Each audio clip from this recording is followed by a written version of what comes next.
Aujourd'hui, je vais vous parler d'un monde dont on entend souvent parler, mais qu'on connaît très mal, le Darknet. C'est un univers immense, bien plus grand que ce qu'on imagine, où se croisent anonymes, cybercriminels, lanceurs d'alerte, trafiquants et espions. On va voir ensemble comment il fonctionne, à quel point il est vaste, qui y va, et surtout, pourquoi. Et si ce genre de sujet vous intrigue, n'oubliez pas de vous abonner à ma chaîne et de rejoindre mon canal Telegram. J'y partage encore plus d'infos utiles, d'analyses et de conseils pour mieux comprendre le web caché et protéger votre vie numérique. Je te conseille vraiment de regarder cette vidéo jusqu'au bout, parce que, à la toute fin, je vais te montrer en quoi le Darknet peut être utile aux gens ordinaires, et même comment certains arrivent à y gagner de l'argent rapidement et légalement.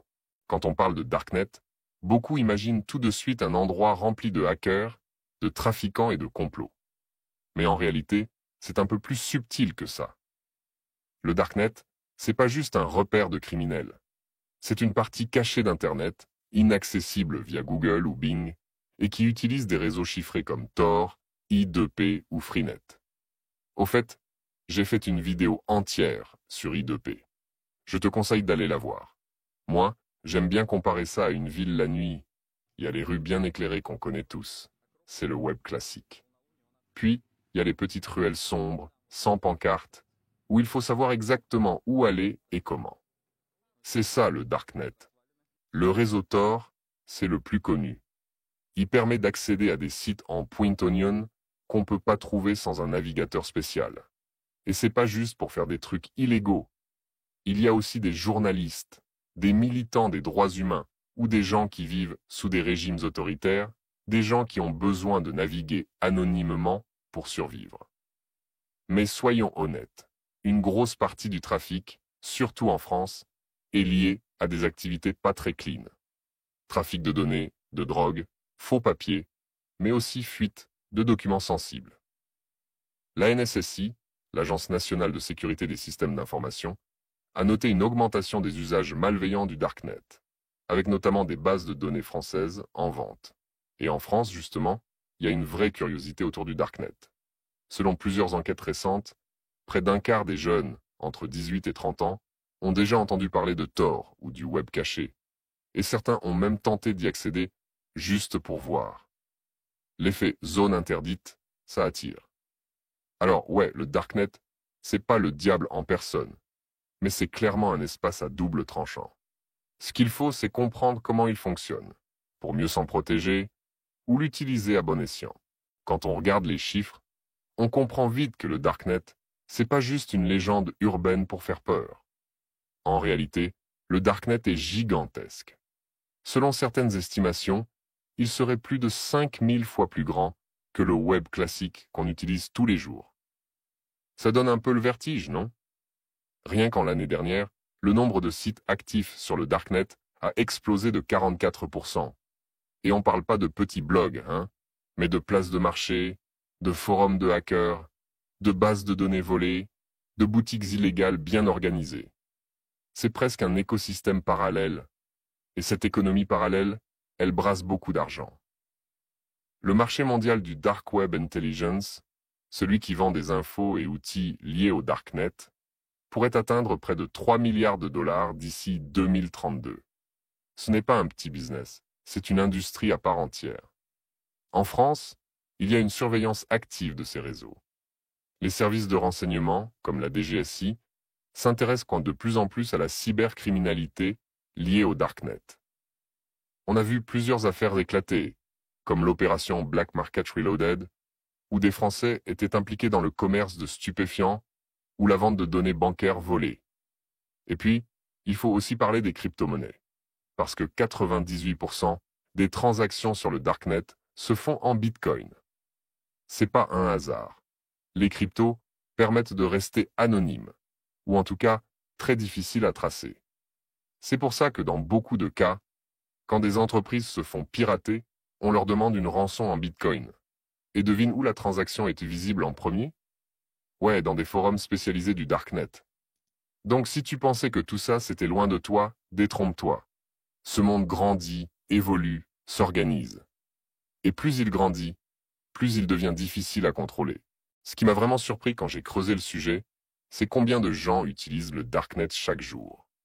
On parle de plus de 2,5 millions d'utilisateurs quotidiens dans le monde, et ce chiffre grimpe régulièrement.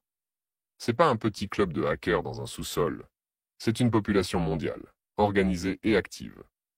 Les États-Unis arrivent en tête, sans surprise, avec le plus grand nombre de connexions au réseau Tor.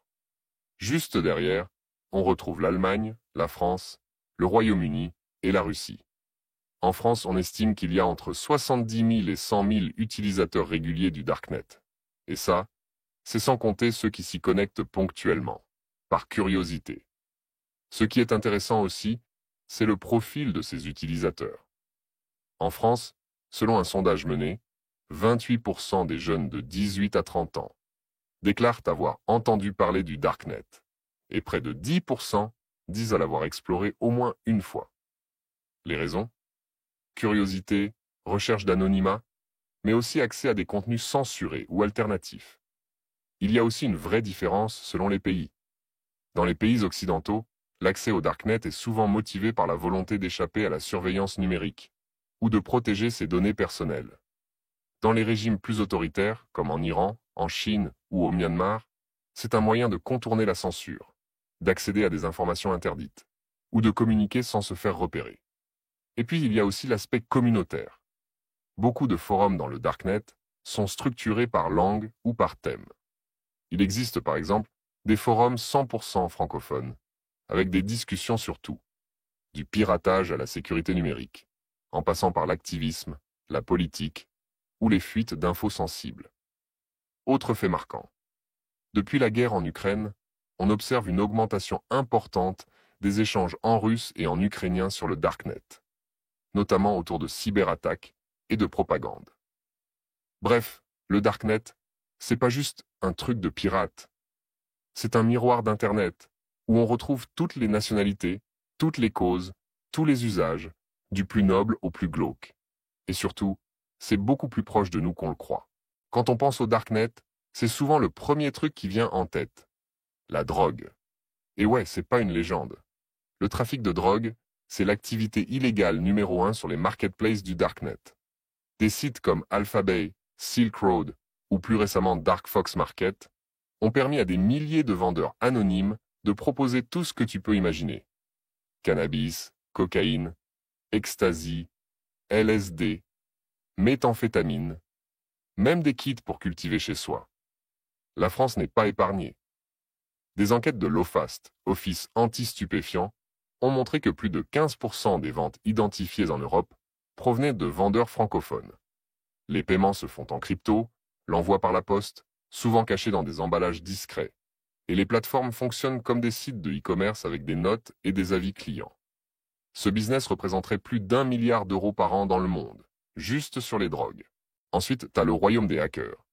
Et là, c'est très organisé. Sur le Darknet, on trouve des forums entiers dédiés au piratage, avec des tutos, des outils, des services alloués. Tu veux un ransomware clé en main ? C'est dispo. Tu veux un accès distant à des serveurs d'hôpitaux ? Tu peux l'acheter. Tu veux apprendre à voler des identifiants bancaires ? Il y a même des cours en ligne, avec support client. Sérieusement. Ce qui m'a choqué, des bases de données entières sont en vente, parfois pour quelques dizaines d'euros. L'année dernière, on a recensé plus de 15 milliards d'identifiants volés disponibles sur le Darknet. Et dans le lot, beaucoup de Français. Les groupes comme Logbit, Black Cat ou Clop communiquent même en plusieurs langues, dont le français. Ils n'ont plus rien d'amateur. Ce sont des entreprises criminelles qui recrutent, payent des salaires et gèrent des campagnes entières de cyberattaques. C'est moins répandu que la drogue, mais le trafic d'armes existe bel et bien sur le Darknet. On y trouve des armes de poing, des fusils automatiques, parfois des explosifs, mais surtout des fichiers pour imprimer des armes en 3D.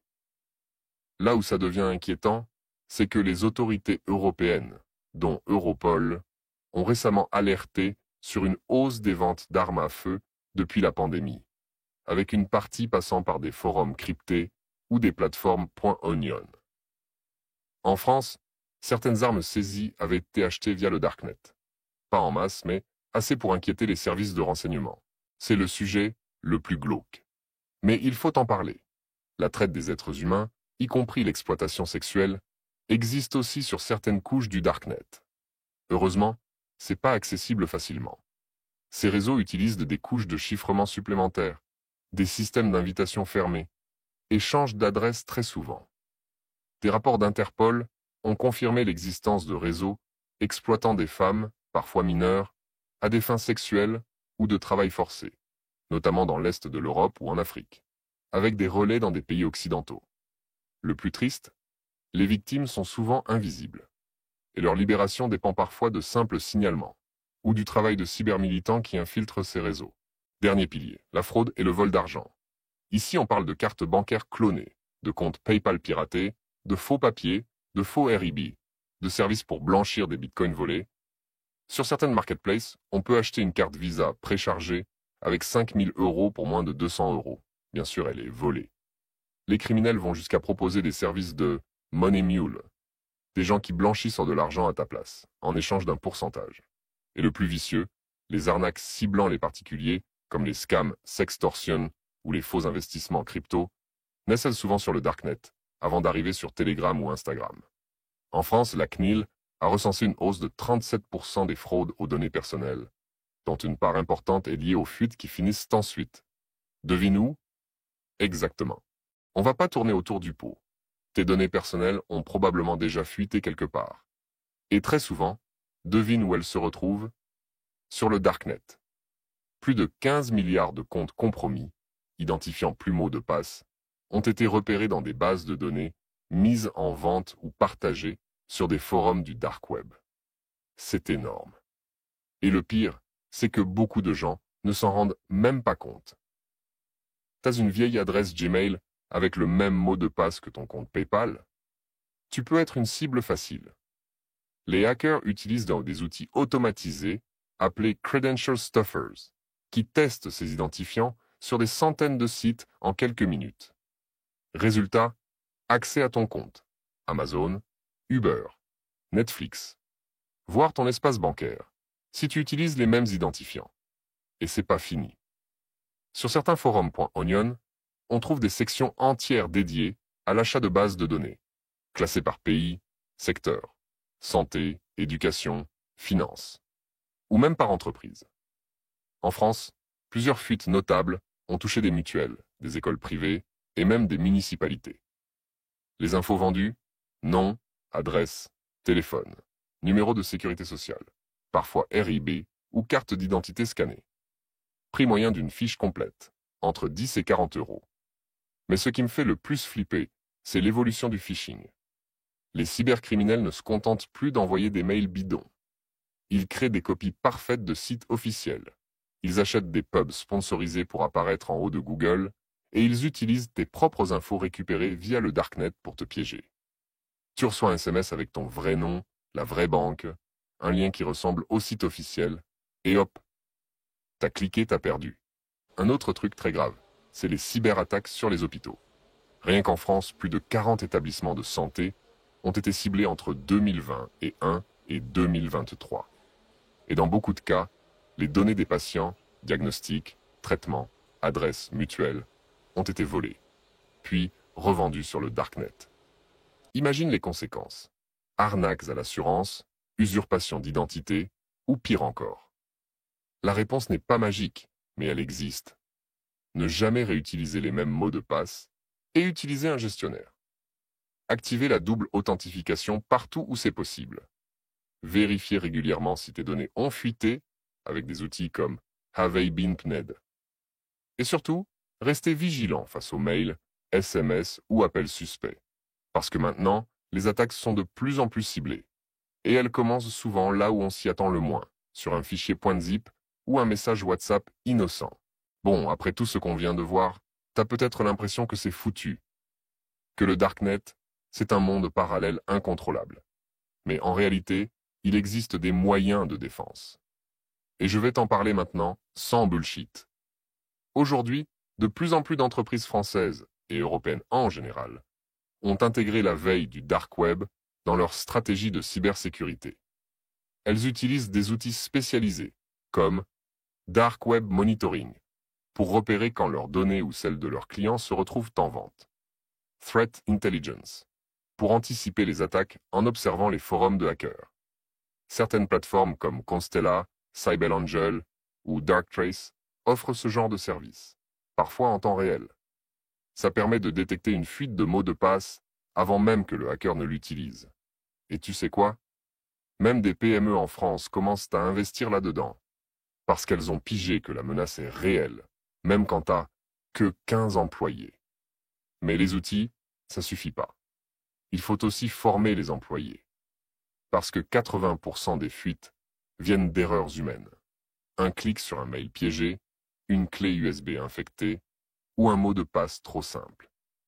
Les entreprises mettent donc en place des formations régulières, obligatoires parfois, des simulations d'attaque, genre faux mail pour tester la vigilance, et des protocoles stricts pour les accès aux fichiers sensibles. Et ça fonctionne. Certaines attaques sont stoppées en interne avant même qu'un antivirus réagisse. Là aussi, ça bouge. En France, on a l'ANSSI, Agence nationale de la sécurité des systèmes d'information, qui bosse en lien avec la DGSI, la gendarmerie numérique et Europol. Il y a eu des opérations d'infiltration du dark web, comme le démantèlement de Wall Street Market en 2019, l'opération Disruptor en 2020, avec plus de 170 arrestations dans le monde, dont des Français. Et récemment la neutralisation de Genesis Market en 2023, une plateforme où on vendait des identités numériques complètes, cookies inclus. Et tu sais quoi? Ils utilisent aussi les failles techniques des réseaux comme Tor pour traquer les criminels. Rien n'est 100% anonyme, surtout si tu as affaire à une cellule de cyberpolice déterminée. Et nous, les citoyens, toi, moi, tout le monde, on peut agir aussi. Voici les réflexes que j'applique moi-même. VPN obligatoire, toujours. Pas juste pour Netflix US, mais pour chiffrer mes connexions. Navigateur Tor pour certaines recherches sensibles ou privées.